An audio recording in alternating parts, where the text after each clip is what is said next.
मंठ्यात वाळूची अवैध वाहतूक करणारे वाहन सोडण्यासाठी व त्याचा हप्ता सुरू करण्यासाठी लाच घेताना पोलीस निरीक्षकासह एका कर्मचाऱ्यावर एसीबीने काल कारवाई केली.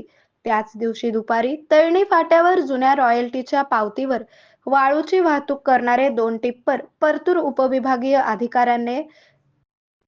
उपविभागीय अधिकाऱ्यांनी पकडल्यामुळे स्थानिक तहसील व पोलीस प्रशासनाकडे पुन्हा एकदा संशयाच्या नजरेने पाहिले जात आहे. मंठा पोलीस ठाण्याच्या हद्दीत वाळूची अवैध वाहतूक करणारे टिप्पर पोलिसांनी ताब्यात घेतले होते. वरील टिप्परवर दंडात्मक कारवाई न करण्यासाठी व कायम सुरू ठेवण्यासाठी 50,000ची लाच मागितल्याप्रकरणी तहसीलदारांनी पंचनाम्याची प्रत दिलीच नाही.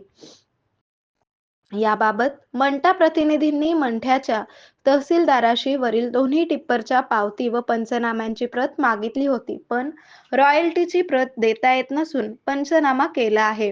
पण सध्या मी बाहेर असल्यामुळे ती देता येत नसल्याचे त्यांनी सांगितले. दुपारपर्यंत प्रत पाठवतो असे सांगितले. पण प्रत्यक्षात दुपारची रात्र झाली तरी पंचनाम्याची प्रत त्यांनी काही दिली नाही. त्यामुळे त्यांनी पंचनामा केला की नाही असा असा संशय व्यक्त केला जात आहे.